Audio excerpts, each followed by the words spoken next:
জয় শ্রীরাম, জয় হনুমানজি।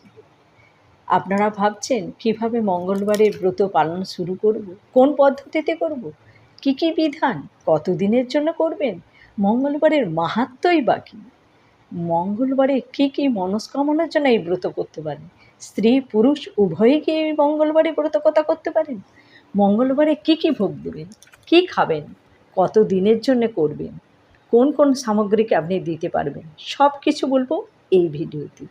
হনুমানজির জন্মদিন হচ্ছে মঙ্গলবার, তাই এই মঙ্গলবারটি এই ব্রত শুরু করার পক্ষে খুব শুভ।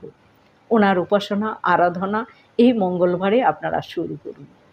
হনুমানজি সংকট মোচন, যে কোনো সংকটের জন্য আপনারা এই ব্রত করতে পারেন। হনুমানজি যদি আপনার কুণ্ডলিতে মঙ্গলের দোষ থাকে তাহলে এই ব্রত করতে পারেন। শনির 7.5 থাকলে এই ব্রত করতে পারেন। মাঙ্গলিক দোষ থাকলে এই ব্রত করতে পারেন। পড়াশোনা বা কার্যক্ষেত্রে সংকট দেখা দিলে এই ব্রত করতে পারেন। যদি সন্তান ধারণে অসুবিধে হয় তাহলেও কাজ হবে। সন্তানের কোনো কষ্ট হলেও এই ব্রত করতে পারেন।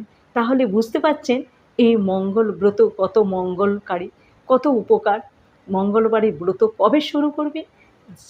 যে কোনো মাসে শুক্লপক্ষের প্রথম মঙ্গলবার এই ব্রত শুরু করবে।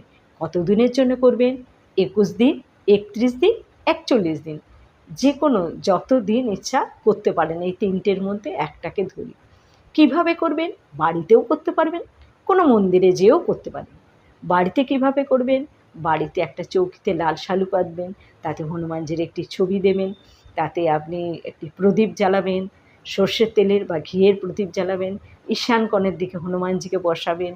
হনুমানজি উপাসনা করার আগে রামজির উপাসনা করবেন, আর ধূপ দেবেন, লাল ফুল দেবেন, প্রসাদ দেবেন, লাড্ডু দিতে পারেন, ক্ষীর দিতে পারেন, কলা দিতে পারেন, ছলা গুড় দিতে পারেন, নারকেল দিতে পারেন, আপনাদের যেটা সম্ভব হবে সেটা দেবেন। আপনিও লাল বস্ত্র পরবেন। হনুমানজি যখন আপনার মনস্কামনা পূর্ণ হবে তখন হনুমানজিকে আপনি লাল বস্ত্র দিয়ে, লাল ফুল দিয়ে আপনি যে কোনো মন্দিরে যেয়ে পুজো দেবেন। আর আপনি পূর্ব দিকে মুখ করে বা উত্তর দিকে মুখ করে আপনি হনুমানজির আরাধনা করবেন।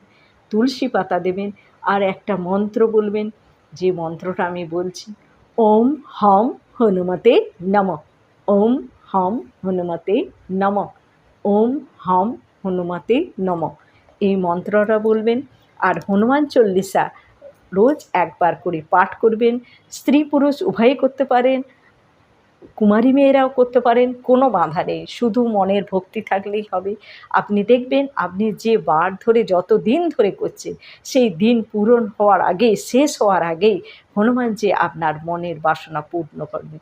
তখন আপনি বিশ্বাস করবেন হনুমানজি কতটা মঙ্গলকারী, এই মঙ্গল ব্রতের কী ফল।